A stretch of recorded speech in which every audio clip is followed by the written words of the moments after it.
Hi, welcome back. Today I'll be doing my April wrap-up. I read 14 books in the month of April, starting off with like 5 manga. So this is Yotsuba, volumes 10, 11, and 12. This is by Kiyohiko Azuma, all about this little girl named Yotsuba. It's funny, it's family life, it's all like new experiences that she comes to encounter with, and they are absolutely hilarious. Really great characters in the background. 5 stars all the way across the board. Blue Exorcist, I read 14 and volume 15, and this is by Katsue Kato, about a group of X-Wire students. They're training to be exorcists. They battle demons. Really great series, great group of characters. The artwork is fantastic, and I highly recommend this. Lots of really great action as well. 5 stars across the board for that as well. Then I read a middle grade graphic novel. This is Amulet, volume 7, entitled Firelight. It's by Katsu Kibuishi. Beautiful artwork. The color work in this is amazing.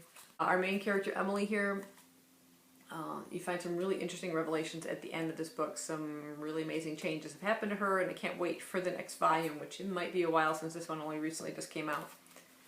That one I gave 4 stars too. Then I read a middle grade book. This is Gustav Gloom and the Four Terrors by Adam Troy Castro. It is volume 3 in the middle grade series. Absolutely adore these, and the hardcovers are really lovely put together. Illustrated throughout. We have this young boy named Gustav Gloom. He lives in a house that's very unique. It's quite larger on the inside than it appears to be on the outside. Lots of hidden passageways and creepy shadows that have a life of their own. Something happened to his father some time ago. He was kidnapped and dragged off somewhere into the house. Gustav Gloom's neighbors are the Watts, and Fernie Watt is one of his closest friends, and she, along with her sister Pearlie and their father, which you'll see in this picture here, enter the house to try and help Gustav locate his father. So just lots of really great adventure, spookiness, great illustrations and everything. And I gave this one, I believe, 4 stars. I forgot to record it. I think it was like 4 stars.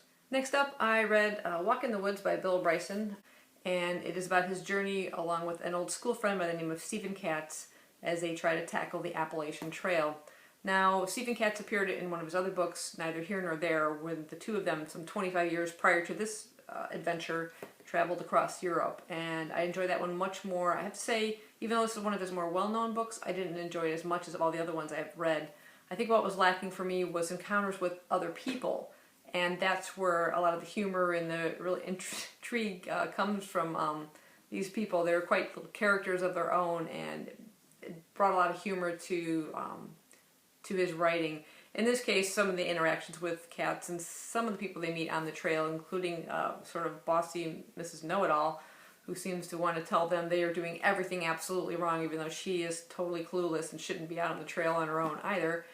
But overall, I didn't like it as much as the other ones. I still really enjoyed his writing. You do learn a lot about the area, about the ecology and the history of the trail and how it has been relocated and things. But overall, I just didn't enjoy it quite as much as his other works, and I only gave it 3 stars.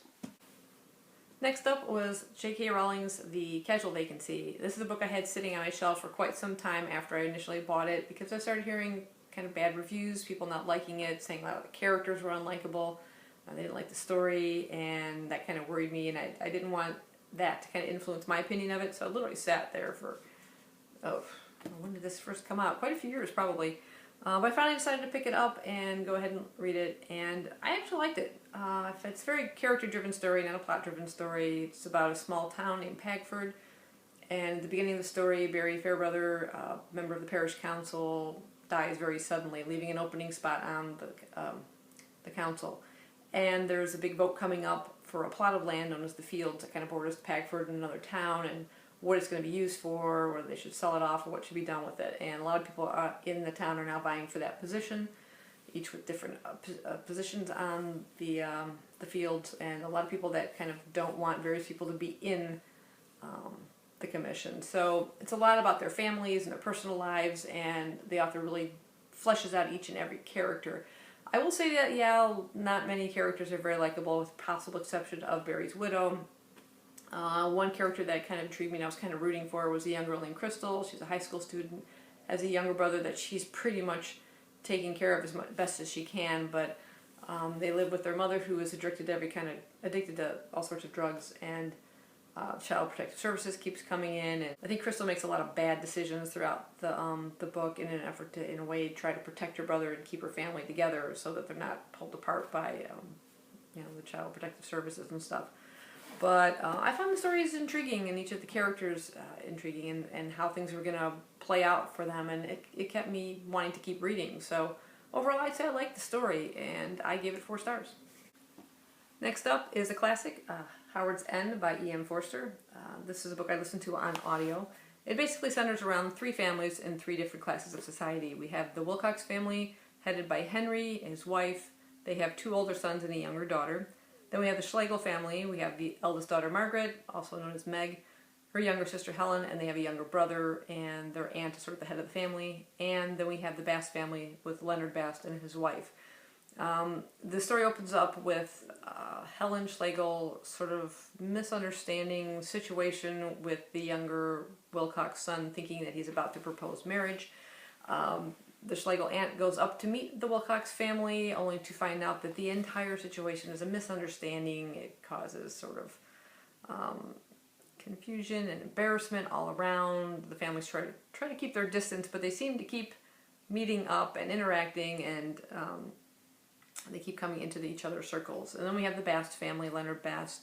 At the bequest of Meg Schlegel, she asks Henry Wilcox for some advice to help him out in his situation. He works at a bank, and Henry Wilcox gives him some advice that kind of turns out badly, and she feels all guilt around the situation, unlike Henry Wilcox, who feels no guilt whatsoever, and she tries her best to kind of help out Leonard Bast. So all these 3 families are sort of in each other's circles and interacting and things like that. The Wilcox family are quite rich. They have homes all over the place. Howard's End refers to one of those homes that actually, I think, belonged to Mrs. Wilcox. Now, the biggest problem I had with this book, I'll say, is shortly after Henry's wife passes away, it seemed rather quickly to me anyway, he proposes marriage to Meg Schlegel, and she accepts. Now, this is a relationship I didn't see developing anywhere. It was very much, to me, like out of the blue. Kind of like Jane Eyre and Rochester, I couldn't understand that relationship either. Not only was he sort of master of the household and her boss, and very harsh and distant, both literally and physically. I mean, half the time he was never even around. He never saw any kind of romanticness or relationship developing between those characters. The same here. I did not see anything between Henry Wilcox and Meg Schlegel. Now, did I miss it entirely? I don't know. You tell me if you've read this book. I just didn't get that situation and how that marriage came about. And apparently Helen Schlegel doesn't either, and that causes a bit of a rift between the sisters. The individual characters were interesting, and how the story fleshes out and eventually ends, but that one pivotal point bothered me about the book, and overall I gave it 3 stars. Okay, next up is Murder on the Orient Express by the Queen of Mystery, Agatha Christie, one of her most well-known stories. I listened to this on audio as well. It is essentially a locked room mystery, yet aboard a train.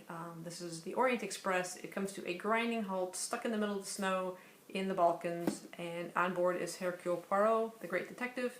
On board are people from all different countries, quite a cast of characters as usual in an Agatha Christie novel. When suddenly one of those passengers, an American millionaire, is murdered. He is found dead in his room, locked from the inside. There are no steps in the snow leading out from the train, so the person did not escape that way. Apparently they are still on board the train somehow, but how did they get out of the room? A very intriguing mystery. The book is sort of broken up into 3 parts. The first part you get all the facts about the characters and everything, and the train and all that. The second part, you've already had the murder mystery, and you get all the evidence through Hercule's interviews of all these passengers. And then the final part is him using his little gray cells to work out the solution to the murder, and quite a solution it is. It's a really intriguing storyline. Sometimes I do get a little lost in all of the characters, but I still found it really fascinating, and looking forward to reading more of Christie's works. Particularly maybe something from Miss Marple, because I don't think I've ever read a Miss Marple book or really encountered too many of the movies or things on TV, so I'd like to kind of delve into that character more. But overall I gave Murder on the Orient Express 4 stars.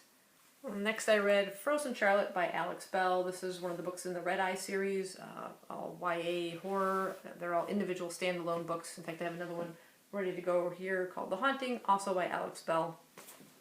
This features a young girl named Sophie. She's about to spend summer in Scotland on the Isle of Skye with her uncle and 3 cousins. There's Piper, Cameron, and the youngest girl, Lilias.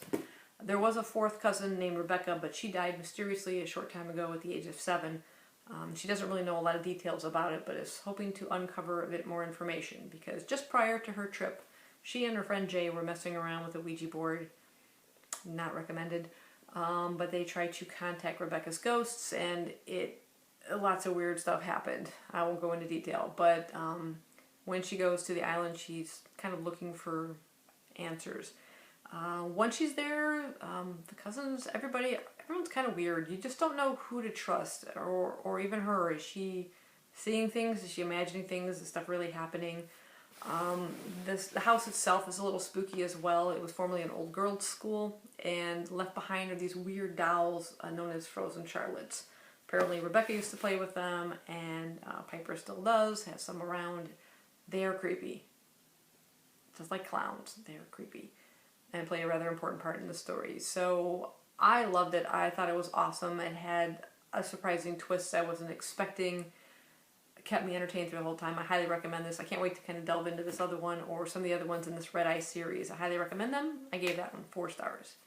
Next up is a modern classic sci-fi that I read by John Wyndham entitled Day of the Triffids. Triffids are these strange plants believed to have originated in Russia. They're a secret that were developed, and apparently seeds were being transported on a plane. When something happens to the plane, it's destroyed, and the seeds are dispersed all over the place. So this is going to kind of turn into sort of a man-made apocalypse, because you see these triffids are flesh eaters. They are found to be able to uproot themselves and walk, and they will attack any kind of living, breathing animal, man included. As the story opens up, we meet a man named Bill Mason, and he wakes up in a hospital. He's recovering from eye surgery. He's blindfolded. He was working at a place that was actually growing these triffids. They apparently produce an oil that's more rich in minerals than general fish oil, and will make a lot of money, so people are growing them for that. He's attacked by one of the triffids, luckily survived, but with this needing eye surgery. So when he wakes up, he discovers a rather different world. See, the night before, an unexpected meteor shower takes place, and everyone's mesmerized by the strange green light and emitting from these asteroids as they're impacting on the Earth and everything. And him being blindfolded does not see this light, and some pockets of people here and there do not as well, but most of the population are blinded by this. And so he wakes up, it's a total world of chaos, and everything is completely changed. And now, of course, no one's keeping watch on the triffids, and they can walk. So it's a double kind of whammy here. It was an intriguing story. It is sort of a survivalist story. It's interesting the way the people who have not been blinded are reacting to the world as sort of like suddenly finding yourself in water and drowning and just reaching out to anything that you can grasp a hold of. So as he's trying to navigate his way through the world, people discover that he can see. They latch onto him and try and control him and use them to kind of help themselves. And he feels responsible and wanting to help everybody. Of course, he cannot. It was a really intriguing story, a great survivalist story, and with a different kind of twist. The only thing I'd say is it lacked enough triffids for me. I wanted them to play a bigger part in the story. I think in a way almost the blindness played a bigger role. But yeah, I just wanted more triffids. It may sound kind of weird, but yeah, I really enjoyed it. I like his writing. I love Chalky. I read that one not too long ago, and I'm looking forward to probably the Chrysalids. That's the next one I want to get a hold of and read. So quite short, quick reads, and really entertaining. I gave that one 4 stars. And the last book is a book I actually posted a review on, and apparently when I did that, everybody thought I was quitting my channel. I didn't get it at first, but now I realize when the title went up and they saw it, that's what caused the chaos. But it's entitled I'm Thinking of Ending Things by Ian Reid. Since I did a full review on it, I won't go into detail here, but I'll just tell you I really enjoyed it, and I gave it 5 stars. I'll put a link below and you can check out the review. Hope you enjoyed my April wrap-up. I will try to be a little bit more on time with the rest of these, and I'll see you next time. Bye-bye.